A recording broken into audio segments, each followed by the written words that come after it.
Welcome to தம்டக் today friends. நாம இன்னைக்கு பார்த்தீங்கன்னா ஒரு சூப்பரான விஷயத்தை பற்றி தான் பார்க்க போகிறோம். அதாவது பார்த்தீங்கன்னா யூடியூப் எல்லாருமே கேள்விப்பட்டிருப்பீங்க. ஸோ எல்லாருமே அதாவது நம்ம மொபைல் ஃபோன் இருக்க எல்லாருமே யூடியூப்ங்கிற ஒரு விஷயத்தை பார்க்காம இருக்க மாட்டீங்க.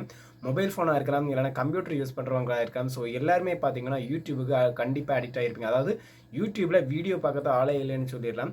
ஸோ அதாவது பார்த்தீங்கன்னா யூடியூப்பில் வந்து நம்ம தினம் தினம் கண்டிப்பாக வீடியோஸ் பார்த்துருவோம். ஸோ அதில் பார்த்தீங்கன்னா நமக்கு பார்த்தீங்கன்னா கன்யூஸாக பார்க்கும்போது பார்த்தீங்கன்னா அதில் வந்து இப்போ ஸ்க்ரீன் வந்து ரொம்ப ஒயிட்டாக தெரியும். இப்போ பார்த்தீங்கன்னா மொபைல் ஃபோனில் இருக்கலாம், இல்லைனா பிசியில் இருக்கலாம். ஸோ அதில் வந்து பார்த்தீங்கன்னா அதோட தீம் வந்து பார்த்தீங்கன்னா ஒயிட் கலரில் தான் இருக்கும். ஸோ கன்யூஸாக நம்ம வந்து யூடியூப்பை வியூ பண்ணிட்டு இருக்கும்போது பார்த்தீங்கன்னா அதோட ஒயிட் கலர் தீம் வந்து பார்த்தீங்கன்னா நம்ம கண்ணுக்கு சின்ன உறுத்தலாக இருக்கும். ஸோ அந்த டைம் பார்த்தீங்கன்னா எல்லாருமே திங்க் பண்ணுவாங்க, எப்படி நம்ம யூடியூப் சேனலில் வந்து டார்க் மோட் இல்லைனா கொஞ்சம் ஐக்கு வந்து உறுத்தல் இல்லாமல், அதாவது கண்ணுக்கு உறுத்தல் இல்லாமல் நார்மலாக சேஃபாக பார்க்குற மாதிரி வந்து திங்க் பண்ணுவாங்க.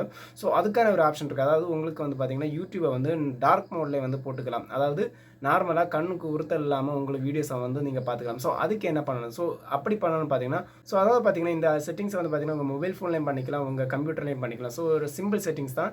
நீங்கள் வந்து யூடியூப்பை ஓப்பன் பண்ணி ஹோம் பேஜுக்கு போயிருங்க. ஸோ அதில் பார்த்தீங்கன்னா மொபைல் ஃபோனாக இருந்துச்சுன்னா உங்கள் மேலே கார்னரில், அது உங்கள் வலது பக்கம் கார்னரில் உங்கள் ஐக்கான் கொடுத்துருப்பாங்க. ஸோ அதை கிளிக் பண்ணிக்கோங்க. ஸோ அதில் பார்த்தீங்கன்னா செட்டிங்ஸ்னு ஒரு ஆப்ஷன் கொடுத்துருப்பாங்க. ஸோ அதை கிளிக் பண்ணிக்கோங்க. செட்டிங்ஸ் ஆப்ஷன் கிளிக் பண்ணோன்னு பார்த்தீங்கன்னா அதில் ஜெனரல்னு ஒரு ஆப்ஷன் இருக்கும். ஸோ அதை கிளிக் பண்ணிக்கோங்க. ஸோ அதில் பார்த்தீங்கன்னா டார்க் மோட் தீம் வந்து ஆஃப்லைனில் இருந்துச்சுன்னா நீங்கள் அதை ஆன் பண்ணி வச்சுருக்கோங்க. ஸோ ஆன் பண்ண உடனே பார்த்தீங்கன்னா உங்கள் யூடியூப் வந்து பார்த்தீங்கன்னா டார்க் மோட் தீமில் வந்து மாறிடும். ஸோ இதே மாதிரி சேம் மெத்தட் தான் பிசிக்கும் பார்த்துக்கோங்க. பிசியில் வந்து யூடியூப்பை நீங்கள் ஹோம் பேஜில் ஓப்பன் பண்ணிங்கன்னா வலது பக்கம் கார்னரில் உங்கள் யூடியூப் ஐக்கான் இருக்கும். ஸோ அதை கிளிக் பண்ணி நீங்கள் வந்து டார்க் தீம் வந்து ஆஃபில் இருக்கும். ஸோ அதை வந்து கிளிக் பண்ணி ஆன் மோடில் போட்டாலே போதும். அதாவது டார்க் தீமோட வந்து ஆனில் போட்டாலே போதும். ஸோ டோட்டலாக வந்து பார்த்தீங்கன்னா யூடியூப் வந்து உங்களுக்கு டார்க் தீமில் மாறிடும். ஸோ இதனால் பார்த்தீங்கன்னா நீங்கள் ஹாப்பியாக இருந்து கன்யூஸாக வந்து இந்த யூடியூப் பிளாட்ஃபார்ம் வந்து வாட்ச் பண்ணலாம். ஸோ இந்த வீடியோ உங்களுக்கு ரொம்ப பிடிச்சிருக்குன்னு நினைக்கிறேன். ஸோ அப்படி பிடிச்சிருந்ததுன்னா நம்ம வீடியோஸை வந்து லைக் பண்ணுங்கள், ஷேர் பண்ணுங்கள், கமெண்ட் பண்ணுங்கள். ஓகே ஃப்ரெண்ட்ஸ், பாய். நெக்ஸ்ட் வீடியோவில் நல்ல கண்டென்ட் மீட் பண்ணுறேன். பாய் ஃப்ரெண்ட்ஸ், பாய்.